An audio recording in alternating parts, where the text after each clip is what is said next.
70%-nya ini adalah pengguna narkoba.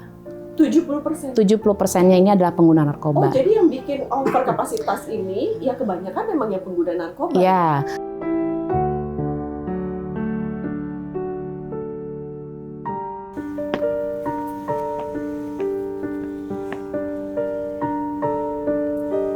Nah, sosok perempuan parlemen kali ini pemirsa, mulai dari beliau pernah menjadi anggota pasukan pengibar bendera pusaka tahun 2000, ternyata perjalanan hidupnya jauh lebih baik sekarang ini.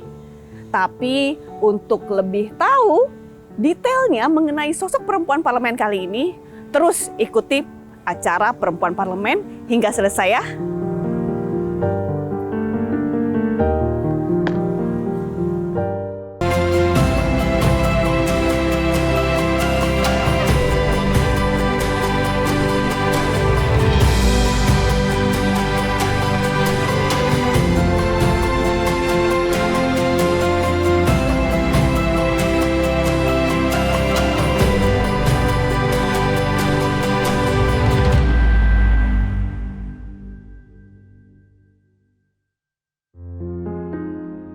Ade Rosi Hoerunisa, langkah tegak yang ia mulai sedari masa sekolah menjadi paskibraka merupakan gerbang awal untuknya memulai pijakan pasti ke tangga selanjutnya. Keinginannya untuk membuat perempuan memiliki kesempatan yang sama, ia perjuangkan dalam berbagai kesempatan yang ia miliki. Berada di Komisi 3 DPR RI tidak membuatnya berubah. Ade Rosi tetap memegang komitmennya untuk memperjuangkan hak dan perlindungan bagi kaum perempuan dan anak. Halo Mbak, apa kabar juga? Baik, Ya, alhamdulillah. Kita ketemu ya, udah Ya. janjian beberapa kali baru ketemunya sekarang. Iya ya, Sibuk ya? ternyata jodohnya baru sekarang Sibuk ketemu. ya?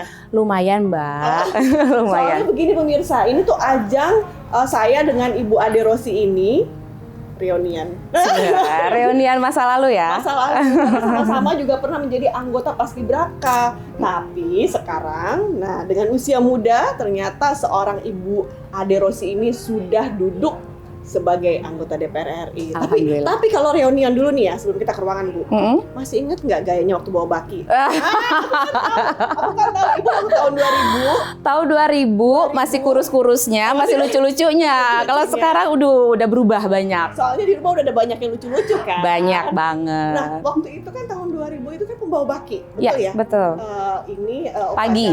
upacara pagi Ya. di kantor gubernur. Kantor Gubernur Wih, Jawa Barat. Pengibaran. Masih inget nggak gayanya? Masih inget dong, bawa baki kan begini aja kan? Coba 2 langkah ke depan. Oke, bareng dong. Yuk, 1, 2, 3. 1, 2. Ya, cocok kan? Masih bisa kan? Masih bisa.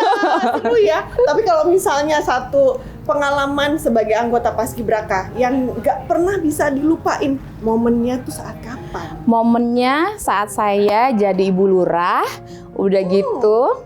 Kalau ibu lurah itu kan harus bertanggung jawab Betul. ya terhadap para warganya, di mana warganya pada saat itu makannya nggak mau habis, sehingga kita harus ngabisin nasi pakai air aja karena lauk pauknya udah habis.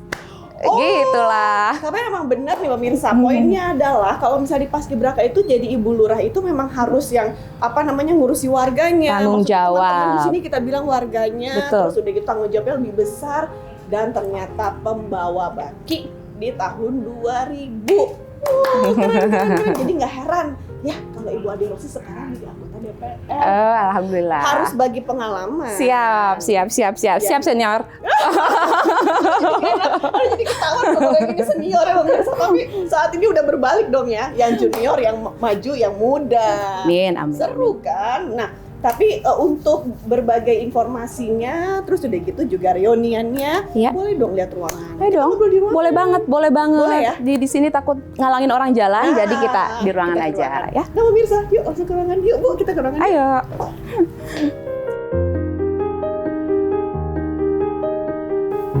Sudah sampai di ruangan Ibu. Ini ruangan Ibu itu 1322. Iya. Betul ya. Nah, kalau di sini tuh maksudnya 13 itu adalah lantai 13. Nah, kalau melihat nih ruangan ibu nih, ya Bu ya, simple, asik, nggak banyak juga yang namanya ornamen atau pajangan-pajangan. Ini memang apa karakter ibu sukanya yang simple atau gimana? Kayaknya iya sih. Saya nggak terlalu ribet orangnya. Bahkan ada yang bisa dibilang kok nggak macam kayak ibu-ibu pada umumnya gitu kan, yang seneng nyimpen perintil-perintil. Jadi ya inilah mungkin ya ruangan bisa mencirikan identitas pemilik ruangannya. Tapi pemirsa, ini karena kita perempuan-perempuan nih ya di sini ya, yang hadir nih di lensa Anda nih ya pemirsa. Yang paling saya suka di sini adalah kaca. Wajib, Ya, itu wajib. Nah, kalau perempuan-perempuan itu soalnya nggak bisa jauh dari yang namanya kaca. Jadi benerin kacanya satu. Ini loh pemirsa tuh satu bidang begini. Ya, ini juga kan untuk tadi ya memberikan efek ruangan luas juga. Ya. Lebih kepada itu sih. Iya, plus bisa ngaca anytime. Terus ya Bu ya, tapi kalau misalnya sebelum mulai untuk ngobrol lebih banyak nih, kalau ada yang bilang Ade Rosi Hairunisa ini mukanya tuh mirip sama dengan istrinya Sule. Aduh, ini pasti gara-gara Sama. Loh, itu viral. Setuju nggak? nggak tahu ya. Saya kan nggak pernah ketemu dengan orangnya langsung. Cuman ya lucu-lucuan aja sih, seru-seruan aja. Yang namanya juga komentar netizen gitu kan. Nggak apa-apa. Ya mungkin kan pasti ada saja muka yang agak-agak mirip. Ya, tapi pasti kan rezekinya beda-beda ya. Dibilanginnya begini Bu, semua ini dua-duanya sama, berparas cantik dan pakai jilbab. Dan tipe-tipenya sama, katanya parasnya. Ya, mudah-mudahan tadi positif. Ternyata benar, dua-duanya cantik banget. Terima kasih. Tapi kalau misalnya nih ya, bertanya, kenapa sih mau jadi anggota DPR? Kenapa mau jadi anggota DPR? Ya tentunya ya, kita tahu kan proses politik di Indonesia ini kan seru sekali, dan tentunya saya sebagai seorang perempuan dan banyak berkomunikasi dengan masyarakat, kita tahu banyak keluh kesah masyarakat seperti apa, sehingga ya bagaimana proses agar kita bisa memperjuangkan keluh kesah masyarakat itu adalah melalui proses politik. Karena tidak ada urusan di dunia ini, di Indonesia ini yang tanpa melibatkan politik. Oleh karena itu ya tadi saya meniatkan diri masuk ke politik, dan alhamdulillah ya Allah ternyata memberikan kesempatan yang baik bagi saya, sehingga ya alhamdulillah di sini ya saya sekarang. Nah, kalau misalnya sekarang kan ditempatkan untuk fraksi di Komisi 3 DPR RI, banyak banget sekarang masalahnya. Ya kalau kita lihat nih, mulai dari overkapasitas di lapas, kemudian masalah Polri juga. Nah, melihat banyak masalah seperti ini bagaimana Ibu menanggapi pada saat misalnya masalah ini sedang dibahas di komisi? Ya, bicara mengenai tadi permasalahan problem mitra-mitra kami di Komisi 3, betul sekali Mbak Yus bahwa lapas-lapas, seluruh lapas hampir di seluruh Indonesia ini mengalami overkapasitas dan juga overcrowding. Dari keseluruhan ini, saya juga ada datanya, ini dari sekitar 274 napi, ya, itu sudah overcrowding-nya itu di angka 106%. Jadi luar biasa, yang kita lihat, saya sering datang ke lapangan, bahwa mereka itu ya tidur itu ya saling bertumpukan, ya kemudian juga makannya juga ya tidak sesuai dengan standar gitu. Ya, dan ya dari semua overcrowding ini, ternyata setelah kita teliti lebih lanjut, bahwa 70% ini adalah pengguna narkoba. 70%? 70%-nya ini adalah pengguna narkoba. Oh, jadi yang bikin overkapasitas ini, ya kebanyakan memang ya pengguna narkoba? Ya, pengguna dan pengedar. Nah, oleh karena itu kami di Komisi 3, salah satu jalan keluar untuk mengurangi overkapasitas ini, yaitu tadi untuk dengan merevisi Undang-Undang Narkotika. Kita ingin mengklarifikasi lebih jelas mana seorang pengguna, mana seorang bandar. Karena kita harapkan nanti ke depannya setelah undang-undang ini selesai diperbaiki, yang namanya pengguna tidak perlu masuk penjara, tetapi perlu direhabilitasi. Rehabilitasi. Jadi tidak semuanya masuk ke penjara. Sedangkan yang namanya bandar, apalagi bandar besar ya tentu jelas harus masuk penjara. Betul. Waktu sempat ke lapangan, pernah lihat nggak satu ruangan di lapas kita itu dihuni berapa orang? Aduh, banyak Mbak, ada yang ratusan. Satu kamar seperti ini. Besar. Betul sekali, satu ruangan seperti ini ada yang puluhan, ada yang ratusan, di mana standarnya itu kan hanya beberapa belas orang saja. Jadi terbayang bagaimana kejadian-kejadian yang selama ini dialami di lapas-lapas, misalnya kemarin di Tangerang kebakaran, atau bahkan misalnya di Tangerang juga ada yang kabur. Itu salah satunya ya tadi bagaimana fasilitas di lapas itu yang memang tidak memadai, tidak terpantau dengan baik, yang akhirnya ya tadi terjadilah kasus-kasus atau kejadian-kejadian yang mengerikan kemarin. Tapi kalau misalnya Ibu melihat dengan satu ruangan kecil diisi ratusan orang sampai saat ini belum ada solusinya, bagaimana Ibu selama ini sudah menekan kepada pemerintah, mendesaknya gimana? Dalam setiap rapat-rapat dengan Kumham, tentunya kami mendorong yang pertama memang bagaimana Kumham ini bisa memberikan pelayanan, kemudian mempunyai blueprint yang bagus, serta bagaimana penganggaran ini juga bisa dimaksimalkan. Karena berbicara lapas bukan hanya overcrowding saja, tetapi bagaimana juga fasilitas, kemudian ya tadi makannya, kemudian juga bagaimana SDM-nya itu juga perlu diperhatikan. Jadi dalam setiap rapat tentu saya selalu mendorong kepada Pak Menkumham agar ya tadi terkait anggaran, terkait aturannya juga ini agar bisa terus ditingkatkan ya, sehingga tadi permasalahan overcrowded lapas ini tidak selalu terjadi setiap tahunnya. Mudah-mudahan langsung ada solusinya dari pemerintah ya, Bu. Amin, amin, amin. Tapi kalau misalnya masalah internal Polri, ya Rame ya. rame-ramenya, nah di Komisi 3 ini yang sudah dibahas tuh apa? Banyak sekali, mungkin Mbak juga sering memantau ya di media-media bahwa kita beberapa kali rapat dengan Pak Kapolri ya terkait yang pertama kita tahu ya ada kasus besar ya yang kemarin mengobrak-ngabrik bagaimana institusi Polri, kasus Verdi Sambo yang sekarang sedang dalam masa persidangan. Ya, harapan kita dan juga memang sesuai dengan harapan masyarakat bahwa kita harapkan Pak Kapolri ini bisa memberikan penjelasan dan juga jalan keluar serta penyelesaian yang baik, transparan, akuntabel yang nanti ya bisa diterima oleh masyarakat. Karena dari kasus ini saja ternyata ini mempengaruhi institusi Polri itu luar biasa. Pertama dari sisi kepercayaan publik terhadap institusi Polri ini yang awalnya 80% kepercayaannya tersebut dengan adanya kasus ini merosot anjlok sampai 54%. Jauh sekali. Oleh karena itu ya tadi banyak sekali hal yang harus dilakukan oleh Pak Kapolri selain tadi menyelesaikan kasus-kasus tersebut dengan selesai. Yang kedua ya tadi arahan Pak Presiden juga dijalankan dengan baik karena Presiden jelas sekali bagaimana agar tubuh Polri ini berbenah. Kemudian yang ketiga ya tadilah slogan presisi yang selama ini disampaikan kepada masyarakat, dekat dengan masyarakat, mengayomi kepada masyarakat itu agar dilaksanakan sebaik-baiknya. Sehingga ya tadi masyarakat kembali percaya bahwa tidak semua loh anggota Polri itu kotor. Tidak semua anggota Polri itu jahat. Masih banyak anggota Polri yang baik-baik. Karena bisa jadi ini adalah oknum-oknum saja. Hanya oknum-oknum saja. Jadi kita nggak bisa nilai secara general ya, Bu. Betul sekali. Bahkan ya tadi kita tahu banyak kasus-kasus yang sekarang bermula dari anggota Polri atau oknum-oknum Polri, misalnya jual barang bukti, ya, kemudian juga terkait setoran tambang ilegal gitu kan, banyak sekali. Dan saya rasa ini saatnya momen baik bagi Pak Kapolri untuk tadi berbenah di tubuh institusi Polri ini, sehingga ya harapan masyarakat agar tadi semua kepercayaan dan juga masyarakat inginnya dilindungi, diayomi ini bisa kembali diberikan oleh Polri. Belum 10 menit bicara sama Ibu, tapi yang saya lihat selain tidak hanya cantik pemirsa, tapi tegas. Ini yang saya nilai bahwa seorang perempuan yang tegas sedang ada duduk di depan saya. Jangan kemana-mana, masih di Perempuan Parlemen.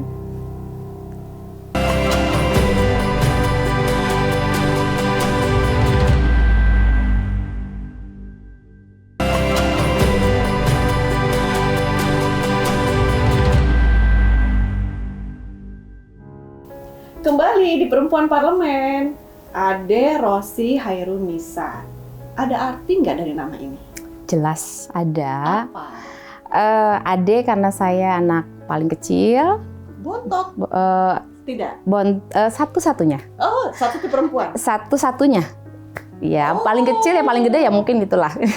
Jadi Ade karena satu-satunya. Kemudian Rosinya bukan pembalap ya, tapi ya lebih kepada bunga ros, bunga mawar yang cantik, wangi, tapi hati-hati. Ada duri di dalamnya. Wow, jadi itu arti dari Hairunisa-nya? Bukan, itu Rosi, itu Ros. Kalau Hairunisa, dari mawarnya ya. iya. Oke. Kalau Hairunisa ya kita tahu ada hadis Nabi, ya. Jadi sebaik-baiknya manusia adalah yang bisa bermanfaat bagi manusia lain.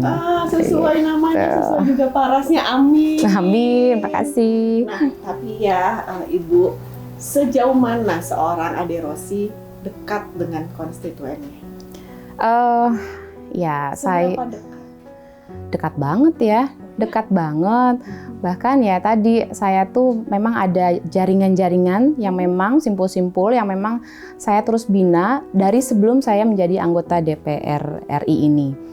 Ada jaringan-jaringan di mana jaringannya salah satunya adalah jaringan guru PAUD, kemudian juga banyaklah jaringan-jaringan masyarakat, jaringan majelis taklim, nah seperti itu yang bukan hanya pada saat perhelatan politik saja kita aktivasi atau kita rangkul, tetapi kapanpun dimanapun karena jaringan ini terbentuk pada saat terbentuknya Provinsi Banten. Loh, jadi ini sudah sebagai anggota DPR RI, concernnya memang di Komisi 3. Tuh. Terus udah gitu di kegiatan lain, ini juga concern terhadap anak-anak, Anak PAUD atau kasus-kasus perempuan dan anak. perempuan. Betul sekali. Nah, kalau tidak salah aku juga lihat nih di CV Ibu nih, ketua ini, apa saja boleh aku tahu? Ya tadi ada saya sebagai ketua BKOW, Badan Kerjasama Organisasi Wanita. Kemudian P2TP2A, Pusat Pelayanan Terpadu Perlindungan Perempuan dan Anak. Kemudian juga sebagai ketua PMI Kota Serang di Provinsi Banten. Bahkan kemarin terbaru saya jadi ketua PASI, Persatuan Atletik Seluruh Indonesia Provinsi Banten. Banyak banget di luar jadi anggota Komisi 3. Iya. Nah, ini di anggota Komisi 3, terus pemirsa ternyata ini jadi ketua. Karena memang hobi saya tuh berorganisasi dari semenjak kecil, karena kita kan ya di Paskibra juga diajarin organisasi. Iya. Kemudian belum lagi lingkungan keluarga, lingkungan pertemanan pun semuanya adalah teman-teman organisasi yang memang tadi di bidangnya masing-masing. Jadi buat saya berorganisasi itu sebuah hobi, jadi tidak saya jadikan beban, tapi ternyata ada bonusnya. Tapi ini nggak repot. Bonusnya saya dikenal oleh masyarakat, jadi itu yang mempermudah. Repot ya, enggak lah, yang penting kita bisa atur-atur waktu, karena kan saya kerja nggak sendirian, saya ada tim, saya ada pengurus, dan semuanya solid sekali, karena ya tadi tujuan saya, kenapa saya mau ditempatkan sebagai ketua, saya bilang silakan manfaatkan posisi saya, manfaatkan, yang penting ada manfaatnya untuk masyarakat. Gitu. Nah, kalau misalnya concern terhadap anak-anak di usia dini, apa yang sekarang sedang dilakukan? Iya, yang jelas ini menjadi permasalahan dari dulu sampai sekarang ya. Karena anak usia dini di seluruh Indonesia ini kita lihat baik secara kualitasnya ataupun secara fasilitasnya ini kurang terpenuhi dengan baik.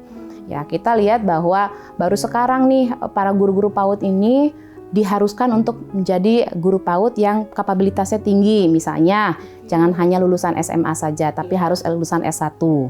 Kemudian juga fasilitas PAUD tidak sama Mbak seperti halnya di kota-kota besar. Kalau di dapil saya, Lebak dan Pandeglang, mereka itu di halaman rumah atau di pekarangan gitu.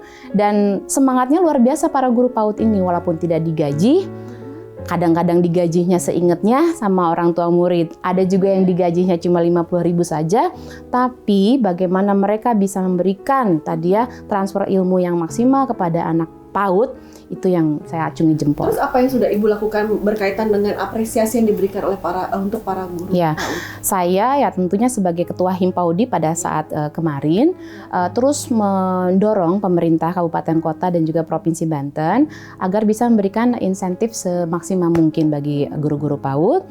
Dan hal yang paling utama yang sekarang masih kita dorong juga adalah merevisi Undang-Undang Guru dan Dosen. Karena kemarin ya yang menjadi harapan dari para guru PAUD ini adalah mereka ingin setara, sejajar, haknya sama dengan para guru-guru formal yang lain. Karena sampai sekarang mereka belum dianggap sebagai guru, makanya hak mereka itu tidak diberikan dengan baik, misalnya gaji atau honor. Jadi ya harapan saya mudah-mudahan dalam forum ini juga bisa terdengar, khususnya bagi Pak Mas Menteri dan juga Pak Jokowi, agar guru-guru PAUD ini tolong diperhatikan. Mereka itu adalah aset, mereka itu adalah pencetak anak-anak yang luar biasa untuk pembangunan Indonesia ke depannya. Ya, duduknya di Komisi 3 DPR RI besar, tapi ternyata lintas komisi ini masih tetap bisa berjalan. Kalau misalnya tadi Ibu Ade Rosi mengatakan, ya dengan kondisi saya, ya gunakan sebaik mungkin. Manfaatkan semuanya sesuai dengan namanya. Bagaimana orang itu bisa dinilai dari kondisi apa yang sudah manfaat untuk banyak orang. Nah, tapi kalau untuk masalah pemberdayaan perempuan itu sendiri, masalah perempuan juga sekarang banyak berkembang. Untungnya memang sudah ada sekarang undang-undang yang keluar TPKS ya. Nah, apa yang di luar sebagai anggota DPR nih untuk masalah perempuan-perempuan di dapil, apa yang Ibu lakukan saat ini? Yang pasti yang saya lakukan dari dulu sebelum saya jadi anggota DPR sampai sekarang adalah saya selalu mendampingi organisasi saya ini adalah organisasi pendamping kasus-kasus kekerasan terhadap perempuan dan anak. Jadi kita memberikan pelayanan baik itu pelayanan medis, pelayanan hukum, psikologis dan lain hal sebagainya kepada tadi para korban kasus perempuan dan anak. Nah, kemudian juga bukan hanya itu, setelah kita dampingi secara hukum, kemudian juga kita berikan mereka penguatan pemberdayaan secara ekonomi. Jadi ya tadi kegiatan-kegiatan pelatihan, workshop, kemudian peningkatan UMKM, itu hal yang rutin yang saya lakukan untuk ya tadi bagaimana seorang korban dari kasus KDRT ini bisa bangkit secara mandiri, bangkit secara ekonomi sehingga mereka dapat berdaya lagi, tidak terkungkung dan tidak tadi menghabiskan waktu untuk mengasihan diri sendiri, tapi jadi mereka bangkit bangun. Jadi sering ketemu dengan yang tadi sebagai korban tersebut.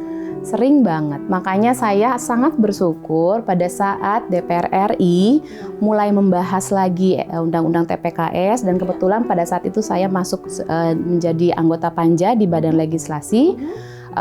Dan saya rasa dengan disahkannya undang-undang TPKS ini merupakan gong bagi seluruh perempuan Indonesia yang peduli terhadap kasus-kasus perempuan dan anak, agar ya tadi ternyata pemerintah sekarang amat sangat peduli, amat sangat sayang dan mencintai perempuan dan anak ini. Ini terbukti dengan tadi TPKS ini akhirnya disahkan dan ini menjadi ya kado terindah buat kita semua perempuan Indonesia. Kalau misalnya nih pemirsa ya, bahasa jalan hidup seseorang kan nggak pernah ada yang tahu, tapi saya melihat jalan hidup Ibu itu bagus sekali. Dari mulai misalnya dari Paskibraka, kemudian juga menjadi seorang penyanyi, ya kan? Tadi sempat di luar segmen ini pemirsa, saya tanya, pernah jadi model nggak? Gak pernah. Masa sih? Gitu. Aduh. Nah, tapi kalau misalnya bicara pernah jadi penyanyi sebelum jadi anggota DPR RI, tunggu dulu kita menutup segmen, tapi nyanyi dulu doang sebait. Aduh, nyanyi apa ya? Segmen dulu nih. Saya lagi seneng lagunya itu tuh Sang Dewi. Nah, ayo nyanyi. Walaupun telah ku tutup mata hati, begitu pun telingaku, namun bila dikala cinta memanggilmu, dengarlah ini. Walaupun dirimu tak bersayap, percaya kau mampu jadikanku sang dewi dalam angan surgawi. Mana-mana loh, masih di perempuan parlemen pemirsa, keren. Thank you. Keren banget Ibu.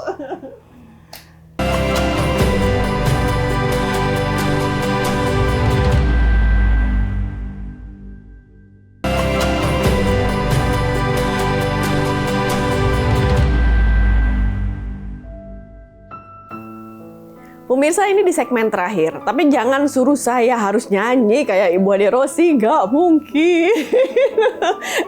Tapi ya Bu ya, kalau misalnya nih Yus nih udah 2 segmen bersama Ibu, seru banget deh.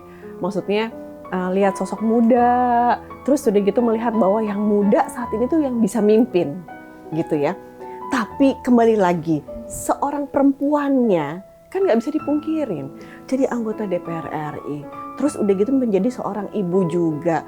Terus udah gitu tadi kegiatan sosialnya banyak sekali. Bagaimana ini bisa dibagi-bagi waktunya? Ya, alhamdulillah sih semuanya bisa berjalan dengan lancar. Bahkan ya sebetulnya kan ini bukan 5 tahun pertama saya menjadi anggota DPR. Sebelumnya saya pernah jadi anggota DPRD Kota Serang, DPRD Provinsi Banten. Jadi ya alhamdulillah anak-anak mengerti bahwa kesibukan ibunya seperti ini. Bukan 9 to 5, bukan dari Senin sampai Jumat, tapi kapanpun, dimanapun, di saat masyarakat butuh kita, di saat ada panggilan-panggilan rapat, ya kita harus siap. Oleh karena itu ya saya selalu tekankan pada anak-anak saya bahwa di saat ada waktu kita bisa kumpul, ayo kita kumpulnya berkualitas, ayo kita ngobrol, ayo kita sharing. Dan kebetulan anak-anak saya yang perempuan ada yang sudah dewasa, jadi ya saya jadikan mereka sebagai teman. Dan ya paling yang butuh perhatian ini yang paling kecil sih, karena umurnya baru 5 tahun. Karena 3 putri, 1 putra, si 3 putri, Bontot. 1 putra. Nah, yang paling besar 18 tahun, Iya. paling kecil 5 tahun. Jauh banget ya. Itu bonus. Itu bonus. Iya. Tapi alhamdulillah. Alhamdulillah mereka Berkah. semua mengerti, mereka semua sabar Iya. gitu. Ya mudah-mudahan ini juga menjadi manfaat juga buat mereka ke depannya. Bagaimana mendidik 3 putri 1 putra ini dengan kondisi anak-anak di rumah melihat bapaknya sama ibunya sama-sama berkecimpung di dunia politik. Ya karena kita setiap saat, setiap obrolan di meja makan, bicaranya nggak jauh-jauh dari politik. Saya lihat memang mereka ini sedikit demi sedikit ya terbawa, jiwa sosialnya terbawa, jiwa organisasinya terbawa, dan ya tidak menutup kemungkinan kalau misalnya ke depan misalnya mereka ingin ada di jalur politik silakan. Oh ya? Tapi yang saya tekankan bahwa mereka harus sekolah dulu, mereka harus punya karir dulu. Kalau misalnya mereka suatu saat ingin belok ke urusan ke dunia politik, silakan. Tapi karir dan juga sekolah akademisi itu harus jadi bersama. Tapi di belakang seorang Ade Rosi Hairunisa dan nama besar suami kadang-kadang jadi beban nggak sih? Kalau misalnya saya tidak bisa bekerja dengan baik atau gimana, ada nggak sih perasaan itu? Beban sih enggak ya, justru ini menjadi penyemangat buat saya, menjadi dorongan buat saya, menjadi trigger juga buat saya bahwa saya tentu bagaimanapun juga adalah seorang istri dari suami saya, di mana suami saya adalah seorang pejabat kemarin yang sudah selesai ya. Oleh karena itu ya pertama saya harus bisa bekerja lebih baik lagi, harus bisa menjaga harkat derajat martabat saya sebagai seorang istri, dan ya saya rasa ini hal yang biasa lah karena teman-teman saya juga banyak yang seperti ini dan mereka bisa menjalankan fungsinya dengan baik. Kalau kita nolkan dulu nih semuanya ya Bu ya, semua pretelannya ini aku nolkan. Apa sih yang ingin dibayarkan oleh seorang Ade Rosi terhadap apapun, terhadap anak-anak kah? Karena waktu sudah banyak juga yang terbuang untuk lebih kepada profesi saat ini. Apa sih yang ingin dibayarkan oleh ibu saat ini? Apa ke orang tua, apa ke suami, atau ke anak-anak, ada nggak sih? Dibayarkan sih tidak ya, tapi tepatnya saya ingin menyampaikan terima kasih kepada mereka yang selama ini mengerti keluarga saya, anak-anak saya, suami saya, yang mengerti, paham, dan juga mensupport aktivitas ibunya. Dan saya yakin apa yang saya lakukan itu pasti bisa bermanfaat buat orang lain dan tadi menjadi contoh buat anak-anak saya. Jadi waktu yang selama ini mungkin agak tersita untuk urusan pekerjaan, saya yakin mereka nanti ke depan akan memetik juga hasilnya, akan memetik juga pelajaran terbaiknya dari apa yang telah saya lakukan saat ini. Mau dong ke kamera, sapa anak-anak di rumah dong. Halo Sakila, Safira, Sabina, dan Sakti, I love you. Suamiku juga I love you. Oh, so sweet. Semuanya depannya S ya? S semuanya. Kenapa? Nggak tahu ya, pokoknya seneng aja. Oh. Seneng aja. S kan kalau saya Ade Rosi, suami Andika, jadi dari A. Ya anak-anak dari S lah. Pokoknya patokannya yang nomor 1 Sabila. Sakila. Sakila, pokoknya dari kakaknya terus kemudian disamain aja adiknya akhirnya seperti itu ya. Jadi nggak sengaja semuanya serba S. Nah, kalau orang tua bagaimana?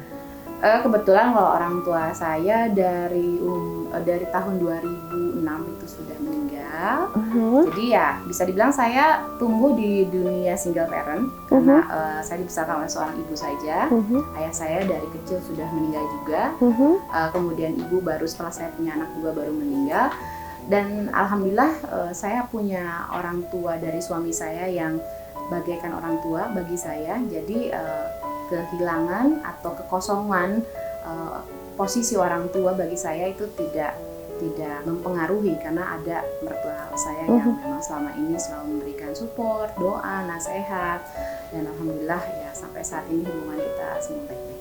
Bukan maksud mau inget-inget yang udah-udah, tapi ternyata perjalanan seorang Ade Rossi, perjuangannya lebih banyak bersama sang ibu. Betul. Nah, kalau misalnya beliau masih ada, apa yang ingin diutarakan? Jadi aja sedih. ya